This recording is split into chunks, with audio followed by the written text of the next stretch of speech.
খুব সুন্দরভাবে অপূর্ব ভঙ্গিতে নারের নীতি থেকে পাঠ করে শোনালেন শ্রীমতী মধুরিমা মা মহাশয়া। তাকে আমি অসংখ্য ধন্যবাদ জ্ঞাপন করি। এখন একটি উদ্বোধনী সঙ্গীত পরিবেশিত হবে। পরিবেশনায় শ্রদ্ধেয় শ্রী প্রাণগোপাল মাইতি মহাশয়, সঙ্গতে স্নেহাশিস দা। তার আগে শ্রদ্ধেয় কার্তিক দা। তার আগে আমি যারা যে সমস্ত ভক্তমণ্ডলী ঋত্বিক দেবতা সম্মিলিতভাবে আপনাদের সামনে শ্রী শ্রী ঠাকুরের দিব্য জীবন এবং তার লীলা সম্বন্ধে আলোচনা রাখবেন, সেই আলোচকদের আমি তালিকা ঘোষণা করছি। শ্রী অতনু কুমার শেঠ মহাশয় ঋত্বিক দেবতা।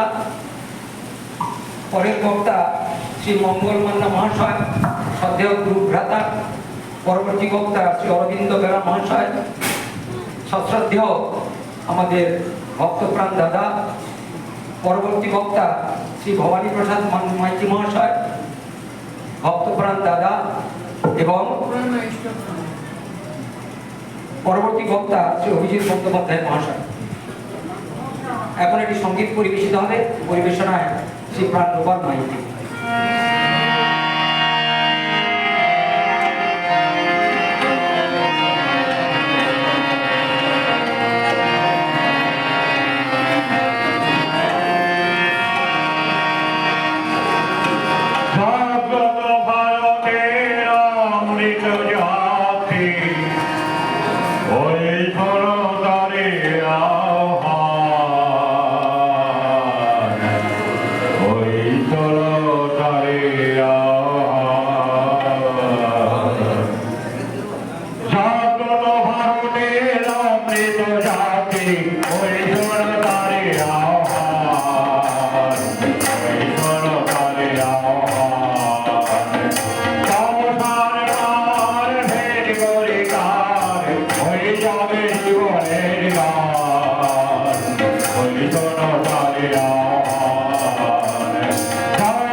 Yes,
ক্ষমতা দিলে সেই করে দেব ব্যবহার আর সব জানা মানুষের কাছে তাই নিয়ে সরল যে যাতে সব জানা মানুষের কাছে তাই নিয়ে সরল যে যাতে সেই পায় জীবনের পথ সেই পারে দিতে কল্যাণ সব কোনো ভারতের অমৃত যাত্রী ওই কোনো তারির আহ্বান ওই কোনো তারির আহ্বান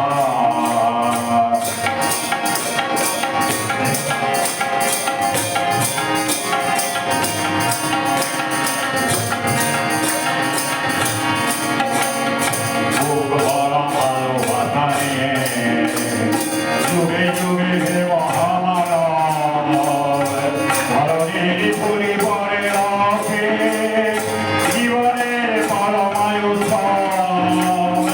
ওই শোনো ডাক দিয়ে যায় আয় তোরা সবই ছুটে আয় ওই শোনো ডাক দিয়ে যায় আয় তোরা সব ছুটে আয় পর পর সব ছেড়ে দাও তার গায়ে করো আত্মদান সব যত ভারতের অমৃত যাত্রী ওই শোনো তারির আহ্বান ওই শোনো তারির আহ্বান সব যত ভারতের অমৃত যাত্রী ওই শোনো তারির আহ্বান সাবধান বার হে পরিবার ওই জাগে জীবনের গান তার শোনো সব যত ভারতের অমৃত যাত্রী শোনো শোনো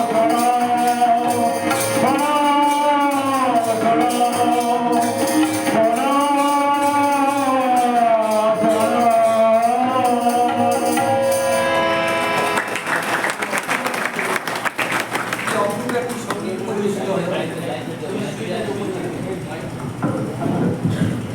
কি অপূর্ব একটি সঙ্গীত পরিবেশিত হলো পরিবেশনায় শ্রদ্ধেয় প্রাণগোপাল মাইতিদা তার মুখে এই গানটি যতই শুনি ততই যেন নতুন মনে হয়। জাগ্রত ভারতের হে মানুষ, তোমরা অমৃত যাত্রী, অমৃতের পথে যাত্রা করেছো, আজকের নয়, সেই প্রাচীন কাল থেকে পরম পুরুষের স্পর্শে তোমরা আছো। কিন্তু আজকে আমরা এই যুগ সন্ধিক্ষণে এসে আমরা ভুলে গেছি।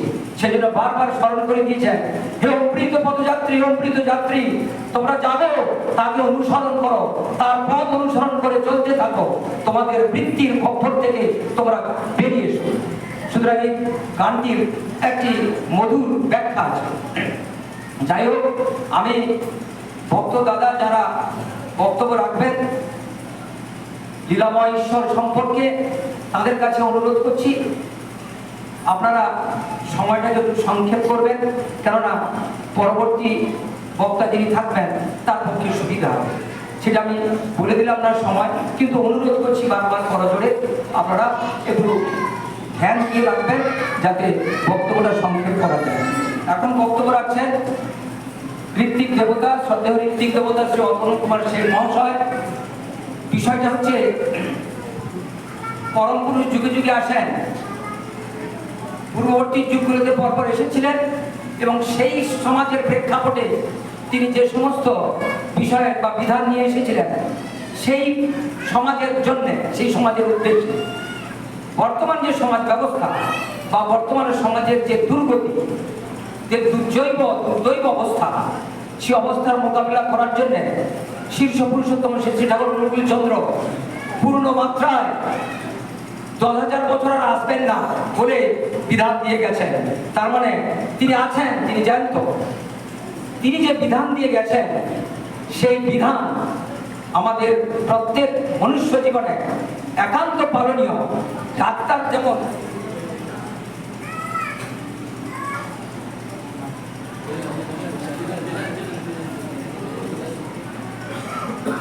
আচ্ছা, আজকে যে আলোচ্য বিষয় শ্রী শ্রী ঠাকুরের দর্পণে আত্মবিশ্লেষণ ও তদনুগত চলনই অমৃতময় জীবন লাভের একমাত্র পথ।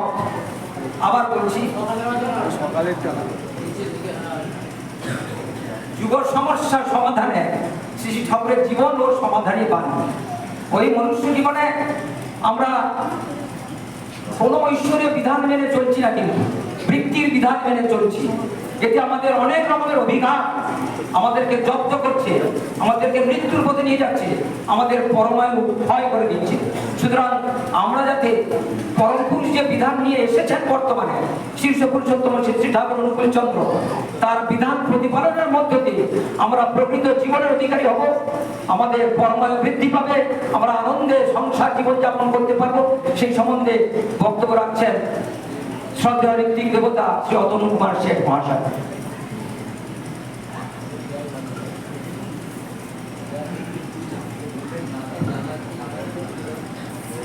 পরম দয়াল শ্রী ঠাকুর সত্যেও সঞ্চালক মহাশয়, সত্যেও ঋত্বিক মন্ডলী, ভক্ত দাদারা, আমার স্নেহময়ী মায়েরা, আমার স্নেহাস্পদ ছোট ছোট ভাই বোন, 7:20 বাজে। সংক্ষেপে দু চার কথা বলবো। আমার ভাষাগান খুবই কম। সঞ্চালক মহাশয়ের যে ভাষার যে উৎপত্তি, ভাষা যে জ্ঞান শুনে আমি সত্যি অভিভূত হচ্ছি, কিন্তু যেভাবে সবার আগে পরিচালনা করছে, আমি আমার ক্ষুদ্র বুদ্ধি দিয়ে ঠাকুরকে বুঝেছি, বলবার চেষ্টা করছি। পরম পুরুষ যুগে যুগে যে পৃথিবীতে আছেন, তার তো একটা ইচ্ছা থাকে, তার একটা অভিষ্ট থাকে। তাই যুগে যুগে তিনি আছেন মানুষকে উদ্ধার করতে, মানুষের জীবনটা যাতে সুন্দর হয়, মানুষের জীবনযাত্রা যাতে সুগম হয়, তারা যেন বিভিন্ন রকম বাধা বিপত্তির মধ্যেও জীবনটাকে উপভোগের রাস্তায় নিয়ে যেতে পারে। এই যে অঙ্কিতের কথা হচ্ছিল, জাগ্রত ভারতের অঙ্কিত যাত্রী ছোট্ট অনুবন্ধা গাইছিলেন অপূর্ব গান। এই অঙ্কিতটা তারা দিতে আসে যাতে আমরা প্রত্যেকে সেই অমৃতের সাধনায় রত থাকি এবং যে যার মধ্যে সেই অমৃতকে নিয়ে উপভোগ করতে পারি, এবং জীবনের নানা রকম ঝঞ্ঝাট, নানা রকম সমস্যা তো থাকবেই মানব জীবনে। দিন যত এগোচ্ছে, পৃথিবী যত এগোচ্ছে, তত জটিলতা, তত সমস্যা, সমস্ত কিছুই আসবে। বিজ্ঞানের উন্নতির পাশাপাশি এইগুলোও কিন্তু ধরে নিয়েই এগোতে হবে। এর মাধ্যমে, এর মধ্যে থেকেই কতটা আমরা নিরাবির আনন্দ উপভোগ করতে পারি ঠাকুরকে নিয়ে, কতখানি সংসারকে, জীবনকে, সমস্ত জায়গায় বাস্তব ক্ষেত্রে আমরা জীবনটাকে পরিচালিত করতে পারি খুব সুস্থভাবে, সুন্দরভাবে, সাবলীলভাবে। তারই দিক নির্দেশ কিন্তু যুগে যুগে অবতার পুরুষ দিয়ে থাকে। যে যুগে যেটা প্রয়োজন সেই মতো তিনি সেই বিধান দেন, সেই জন্যই তিনি সেই যুগে তিনি লোকশিক্ষক। ঠাকুর বলছেন যে এতে পাঠ হলো নারী নির্দেশে, আমার স্নেহের ভাইটি বললেন যে আমার বলাগুলি যদি তোমার কথা ও চিন্তার খোরাক মাত্র হয়, পড়ার ভিতর দিয়ে যদি না তুমি সেটা মুক্ত করতে পারো তোমার চরিত্রে, পাওয়া কিন্তু তোমার তমসাচ্ছন্ন হয়ে। কথা হচ্ছে অনেক, বহু কথা বহু রকম হচ্ছে। ভগবান শ্রীরামকৃষ্ণদেব বলছেন যে পাঁচিতে লেখা থাকে বিছানা জল, পাঁচি নিগড়লে 1 ফোঁটাও জল বেরোয়। যাই হোক, এই যে ঠাকুরের কথা, অমৃত বাণী, এই অমৃতের উপভোগ, এইটা করতে গেলে আমাদের কিন্তু সেই আত্মসাধনের পথে থাকতে হবে, সেই নিষ্ঠায় থাকতে হবে, সেই অনুশীলনের পথে থাকতে হবে, তবে কিন্তু সেই ভোগটা হবে।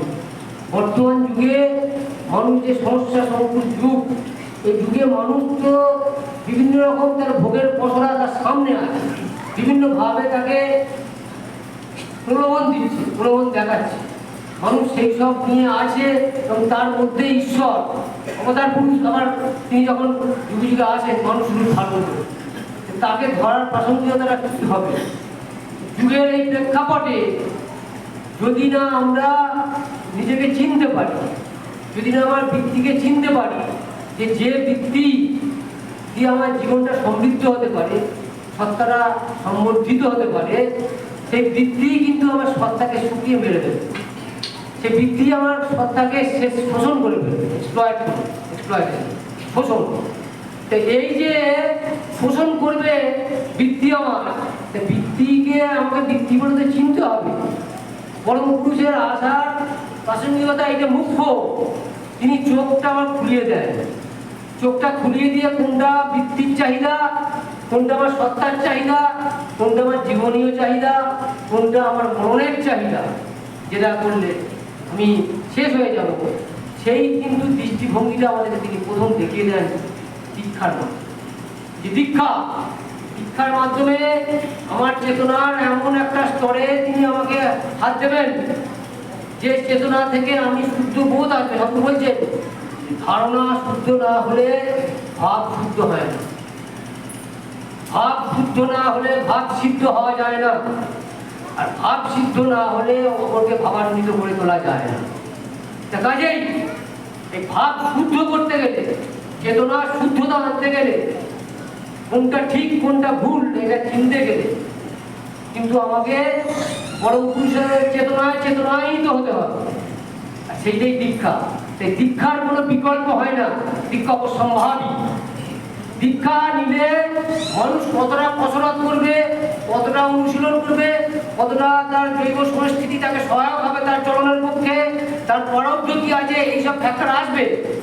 কিন্তু তা সত্ত্বেও তোমার ভবিষ্যতের জন্য তোমার রাস্তা বদা রইল। যে যতটা করবে সে ততটা পাবে। দীক্ষা নিয়ে নিয়ম মতো চললে তবে হয় উন্নত। ঠাকুর বলছেন যে আমি যতটা আমি করব, যতটা আমার ভেতর সম্ভাবনা আছে ততটাই কিন্তু ফুটবে। যতটা আমি ঠাকুরকে নিয়ে চলবো, সেইভাবে যদি অনুশীলন করি, তাহলে কিন্তু আমার ততখানি আমার বিকামিক হবে বা বিবর্তন হবে। কাজেই দীক্ষা যদি আমি না নিই, তাহলে তো আমি জল আর দুধ আলাদা করতে পারবো না। কোনটা ভালো জিনিস, যেটা আমার ভালো লাগছে আমি সেটাকেই ভাবছি ভালো। আর ঠাকুর বলছে তুমি যেটা ভালো থাকবে সেটাই তোমার ভালো। অন্য বাঁচায় নিজে থাকে, ধর্ম বলে জানিস থাকে। এই ঠাকুর বলছেন যে অন্যকে বাঁচিয়ে নিজে থাকো, ধর্ম বলে জানিস থাকে। ধর্মপথ কি? ধর্মপথ হচ্ছে নিজে অন্যকে বাঁচিয়ে নিজে থাকা। সত্তা সম্বর্ধনী যে কোনো রকম আচরণই হচ্ছে ধর্ম। জীবনীয় যে কোনো আচরণই ধর্ম। ঠাকুর বলছেন যা কিছু সত্তা সঙ্গত তাহাই ধর্ম। এই যে কথাগুলো তো আমি বলছি, কিন্তু বাস্তব প্রয়োগে, বাস্তব ক্ষেত্রে আমি যখন যাব, তখন যদি আমার এই দিক নির্দেশটা না থাকে, আমার কাছে যদি এই পরস্পরটা না থাকে, যেটা দিয়ে আমি বুঝতে পারবো যে কোনটা কি, এটা বুঝতে গেলে তাহলে কিন্তু আমার পরবর্তীর সঙ্গে সবসময় চেতনা আছে তাই হয়ে থাকে। তবেই কিন্তু ভালো মন্দ এই ভেদ রেখা এটা কিন্তু বুঝবে। জগতে যে এত বড় বিভ্রাট, এত বড় যে কঠিন কঠিন সিদ্ধান্ত, যে সিদ্ধান্তে মানুষের সমূহ ক্ষতি হচ্ছে, সেটা পত্রপত্রিকা আপনারা দেখতে পাচ্ছেন। সেইটা কিন্তু এই যে মানুষ ভালো মন্দের ভেদ রেখাটা বুঝতে পারছে। তার যেটা ভালো লাগছে, তার যেটা প্রবৃত্তিকে খোরাক দিচ্ছে, প্রবৃত্তিকে পরিপুষ্ট করছে, সেটাই কিন্তু আইন হয়ে পাস হয়ে চলে আসে। সেটাই কিন্তু মানুষ দেখিয়ে দিচ্ছে। আর সেইটাই আমরা ফলো করতে যে আমরাও কিন্তু গাড্ডায় পড়ে যাচ্ছি, আমাদের জীবনটা বিভীষিকা মানছে। তাই এইটাকে বুঝতে গেলে প্রথম যেটা দরকার, সেই এই আত্মজয়ের কৌশল। প্রবৃত্তিকে আমাকে জয় করতে হবে। প্রবৃত্তিকে জয় করা মানে যে প্রবৃত্তিগুলো প্রভুর সেবায় লাগাতে হবে। প্রবৃত্তি আমাকে ভালো মন্দ দুটোই হয়। এই প্রবৃত্তি না থেকে আমার সত্তা শুকিয়ে যাবে, আমার জীবনটা কাঠের মতো হয়ে যাবে, খড়ের মতো হয়ে যাবে। সেই প্রবৃত্তিকে যদি আমাকে জয় করতে হয়, তো ঈশ্বরকে ভালোবেসে করবে। যখন আসেন, তিনি যখন নরদেহে আসেন, যখন আছেন ঠাকুর, তাহলে তাকে ভালোবাসার মাধ্যমে আমার সত্তার চাহিদাকে আমি বুঝতে পারবো। আমার প্রকৃত মঙ্গল কি, সেই দৃষ্টি শুদ্ধতা আমার মধ্যে আসবে এবং তাকে ভালোবাসতে পারবে। তাকে ভালোবাসা মানে প্রত্যন্ত আমারই যেটা মঙ্গল, আমারও পড়ানো যাহা চায় তুমি তাই। মানে তুমি আমার সত্তার ম্যাক্সিমাম বিকামিংটা কি হতে পারে তার প্রতিচ্ছবি তুমি। এবং আমি আমার যে বৈশিষ্ট্যভাবে, আমার বৈশিষ্ট্য সম্মতভাবে আমি যে উন্নীত হবো, তার প্রতিচ্ছবি হচ্ছে তুমি। তোমাকে খুশি করা মানেই তসমিন দৃষ্টে জগৎ। তোমাকে খুশি করা মানেই আমার প্রকৃত মঙ্গল। যুগে যুগে অবতার রূপ যেটা আছেন এইভাবে আমাদেরকে বলেন, কিন্তু ঠাকুর পর্যন্ত এসে বলছেন যে তোমার আধ্যাত্মিকতা দাঁড়াবে কিন্তু শক্ত ভূমি। আধ্যাত্মিকতার ভিত্তিভূমি হচ্ছে সাত্যত বস্তুকেন্দ্রিকতা। আমি যে কারণমুখী চলনে চলছি, আমি যে ঈশ্বরমুখী চলনে চলছি, সেই চলনের অভিব্যক্তি কিন্তু আমার বাস্তব ভূমি। যে বাস্তব ভূমিটা আমার যতখানি শক্তপোক্ত হবে, বাস্তব আচার আচরণটা যতখানি আমার সুগঠিত হবে, সুসংগত হবে, যতখানি জীবনীয় হবে, মানুষের সঙ্গে আচার ব্যবহার সমস্ত কিছু যত সুসংগত হবে, তত কিন্তু আমার আধ্যাত্মিকতার ভূমিটা কিন্তু মজবুত হচ্ছে। ঠাকুর বারবার বলছেন তুমি তোমার নিজ পরিবারে, তোমার পারিপার্শ্বিকের মধ্যে কতখানি সুস্থ সুন্দরভাবে জীবনযাপন করছো, তাই কিন্তু বলে দেয় ইষ্ট প্রতিষ্ঠার ব্রহ্মতত্ত্বকে তুমি কতখানি সিদ্ধি লাভ করবে। তাই ইষ্ট মানে আধ্যাত্মিকতার কাছে ইষ্ট কথাটা এসছে, যে আধ্যাত্মিকতায় যে আমি দাঁড়াবো সেই শক্ত ভূমিটা যেন আমার হয়, সেইটা করতে গেলে ঠাকুর বলছেন যে না করে যে পেতে যায় দুঃখতার বিষুধার, কর্ম নেই চিন্তা সর পাথর পিছল নরক পথ, কর্ম মাঝে ধর্মকে যে পালন করতে পারলো না, ধর্মে কর্মে আনলো বিভেদ, পদে পদে পায়েছে লাঞ্ছন। কাজেই এই আধ্যাত্মিকতার ভিত্তিভূমিটা কিন্তু আমাকে কর্মের জায়গায় আনতে হবে। যেই জায়গাটা কিন্তু এতদিন ধরে গ্যাপ হয়ে আসছে, আধ্যাত্মিকতা মানে সবাই ভাবছে পড়ে জঙ্গলে থাকবে, সবাই ভাবছে জপ তপ করে জীবন কাটবে, সবাই ভাবছে আমি কোথায় সংসার ছেড়ে চলে গেলে আমি আধ্যাত্মিক প্রতিভাপন্ন মানুষ হলাম। আধ্যাত্মিকতা ঠাকুর বলছে তোমাকে কারণমুখী করে তুলবে, তোমাকে জীবনমুখী করে তুলবে, ঈশ্বরমুখী করে তুলবে, উৎসমুখী করে তুলবে। আমি যত ঈশ্বরমুখী হব, যত উৎসমুখী হব, যত আমি ঈশ্বরকে খুশি করবার জন্য এগোবো, ততই কিন্তু আমার আধ্যাত্মিক ভূমিটা শক্তপোক্ত হবে। এবং সেই জ্ঞান, সেই চেতনা নিয়ে ঈশ্বরকে কেন্দ্র করে সুকেন্দ্রিক হয়ে সেই চেতনা কিন্তু আমার জীবনে, আমার সংসারে, আমার পাড়া প্রতিবেশীর মধ্যে, পরিবেশের মধ্যে তার কিন্তু বিচ্ছুরণ হবে। তবে কিন্তু আধ্যাত্মিকতার ভূমিটা সংগত হবে এবং আধ্যাত্মিকতার সঙ্গে প্রত্যাত্মিকতার ব্লেন্ডিং, যেটা ঠাকুর বলছেন একই জিনিসে, যেমন বায়ু, বাষ্প, জল, বরফ, ম্যাটার আর স্পিরিট একই জিনিস হচ্ছে ঠাকুর যেটা বলছে, তবে কিন্তু সেটা মিটকরণ হবে। ঠাকুর জীবনচর্যায় প্রতি ক্ষেত্রে দেখা যায় একটা পেন্সিল ফেলে গেলে তাকে বলে যতখানি তুমি এতখানি অবহেলা করলে, যতখানি তুমি বেখেয়াল হলে, ততখানি তুমি ইমব্যালেন্স। একটা জায়গায় মানুষ বসে আছে, সেখানে যদি ঠিক মতো তার কার্পেটটা বা তার চাদরটা পাতা না থাকে, ঠাকুর বলছে ওটা পরিচ্ছন্ন করে টান টান করে রাখো যাতে সেটা সুস্থি হয়। কেউ যদি সিঁদুর একটু গোলমাল করতো, ঠাকুর বলতেন এটা লক্ষ্মী লক্ষণ, সিঁদুরটা ঠিক করে পড়তে হয়। কেউ ময়লা কাপড় পরে গেলে ঠাকুর বলতেন পরিষ্কার পরিচ্ছন্নভাবে আসতে হয়। যেটা একদম বাস্তব, এত বাস্তব যে মনে হবে যেখানে কি ধর্ম কি আছে, এখানে পুরো বিষয় আছে, পুরো বাস্তবটা তা নয়। ঈশ্বর সুন্দর, সবাইকে সুন্দর দেখে। ঈশ্বর বিশেষ হয়েও তিনি গুণাতীত নির্বিশেষ, বিশিষ্ট গুণঘন গুণাতীত নির্বিশেষ, বিশেষ হয়েও। এই যে তার এক সূত্র সম্পত্তি ব্যাপার, সেই আমার ইচ্ছা তিনি সেই নির্বিশেষ সত্তা, সেই নির্বিশেষ সত্তাও যে আমাদের মধ্যে এসেছেন মানুষ হিসেবে, আমাদের মধ্যে যে তিনি সেইভাবে আমাদের ভেতরে অন্তর্নিহিত হয়ে আছেন, সেইটা জাগ্রত করতে হবে এবং সেই চেতনায় আমাকে চেতনান্বিত হতে হবে। তবে কিন্তু এই গোটা জিনিসটা কিন্তু একটা সামঞ্জস্যপূর্ণ হবে, আধ্যাত্মিকতা তবে শক্তপোক্ত হবে। ঠাকুরের জীবদ্দশায় আমার এই এত তিনি মনে হবে এত স্ট্রং কমন সেন্সের মানুষ হতে পারে। আমার সদ্য ঋত্বিক স্বর্গীয় প্রফেসর পাল মহাশয় আচ্ছা, আমি একদম ছোটবেলায় যেতাম, কলেজে পড়ি, আমার একটা ধারণা ছিল যে পাঞ্জাবে যারা থাকে তাদের সবাই দাঁড়িয়ে থাকতাম। অ্যাকচুয়ালি আমার ভুলটা হয়েছে কি, আমি ভাবি সবাই মানে শিখ। দাদা বলে পাঞ্জাবে যারা থাকবে সবার জন্য দাঁড়িয়ে থাকবে। পাঞ্জাবে তো হিন্দুও থাকে, খ্রিস্টানও থাকে, বৌদ্ধও থাকে, আবার শিখও থাকে। শিখ যারা তারা চুল দাঁড়িয়ে রাখবে। তখন আমার মাথার মধ্যে কি ধর্মচর্চা হচ্ছে, ওই সাধারণ জ্ঞানটা তোমার নেই? না দাদা আমার নয়, যে আমি সত্যি আমি এটা মাথায় কোনোদিন আনিনি। যে তাই তো এই কথাটা তো ঠিকই কথা, একটা বদ্ধ মূল ধারণা হয়ে রয়েছে।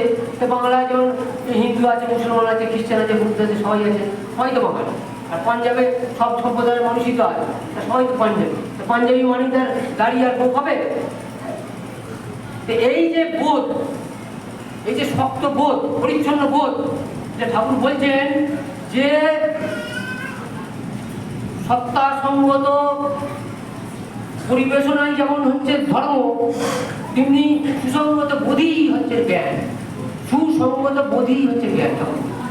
যে সুসঙ্গত বোধই, যে কেন করছি, কি জন্য করছি, কেন করবো, এই যে একটা বোধ, এর মধ্যে যেন একটা যেন সিকোয়েন্স থাকে, একটা পারম্পর্য থাকে।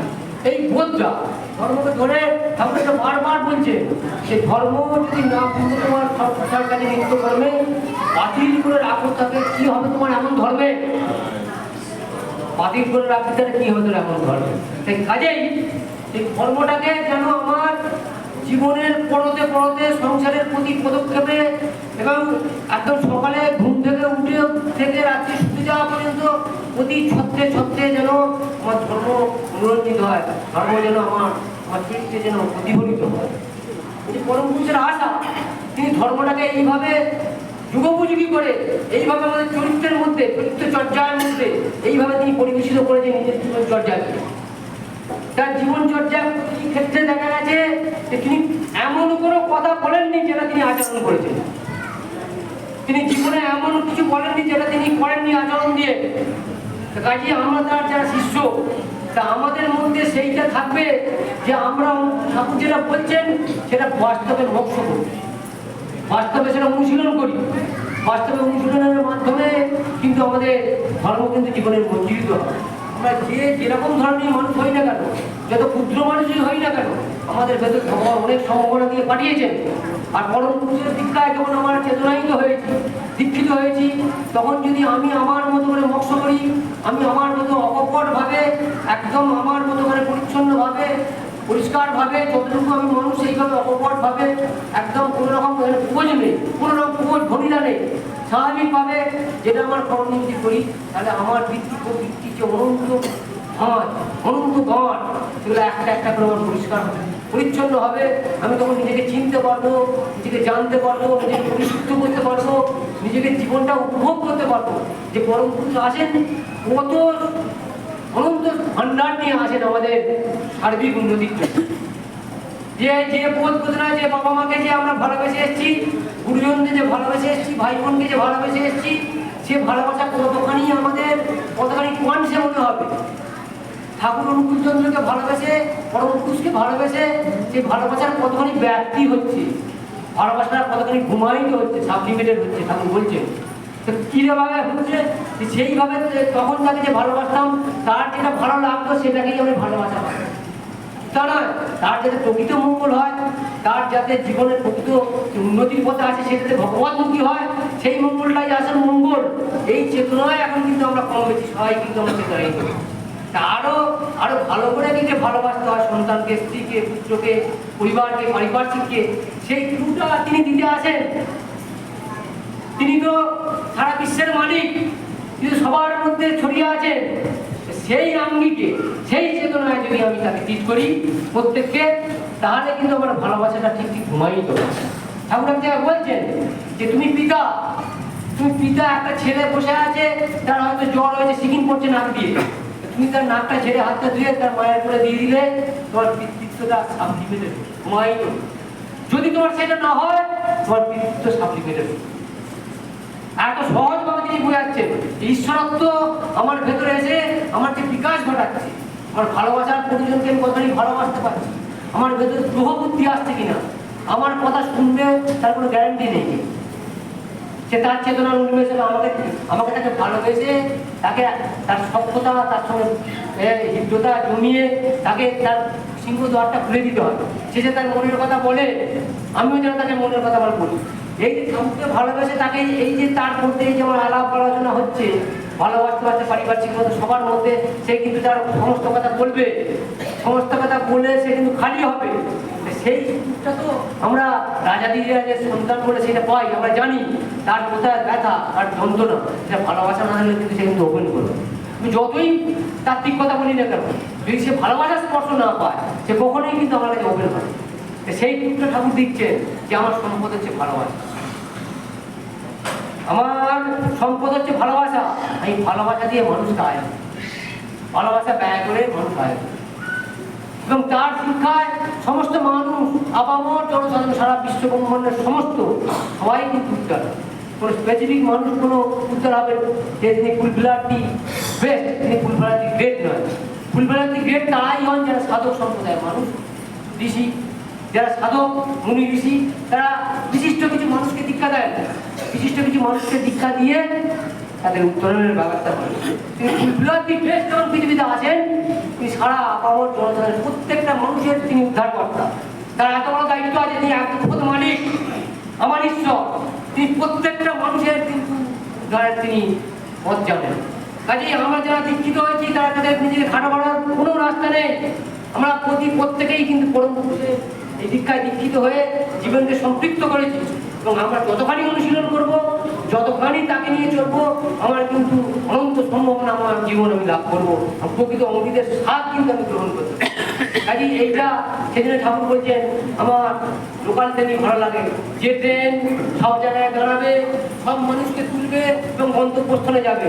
আমার সুপার ফাস্ট ট্রেন ভালো লাগে না, সেখানে স্পেসিফিক কিছু মানুষ উঠবে, নির্দিষ্ট স্টেশনে নামবে। আমি কিন্তু চাই তিনি পরম পুরুষ বলে এই কথাটা বলছেন যে তিনি সারা আপামর বিশ্বের প্রতিটি মানুষকে, প্রতিটি ইতর জীবন তিনি উদ্ধার করতে আসেন। তাই তিনি পুরুষোত্তম, তাই তিনি লোকশিক্ষক, তাই তিনি যুগগুরু। আমি আর সময় বাড়াবো না, 7:40 বাজে। আপনাদের সকলকে আর একবার যথাযোগ্য জানের শ্রদ্ধা, সম্মান, ভালোবাসা, স্নেহ জানিয়ে এই এলাকার যত গুরু ভাই, যত এখানে পাশাপাশি মানুষ, সাধারণ মানুষ, তাদের অক্লান্ত পরিশ্রমে যে এই অনুষ্ঠানটা উদযাপন হলো, এত বড় অনুষ্ঠান একটা করলো, তাদের প্রত্যেকের সুস্থ শরীর, দীর্ঘ জীবন, ইষ্টময় জীবন, পৌঁছানোর প্রার্থনা করে আপনাদের সকলকে প্রণাম জানিয়ে আমি আমার ক্ষুদ্র বক্তব্য বন্ধ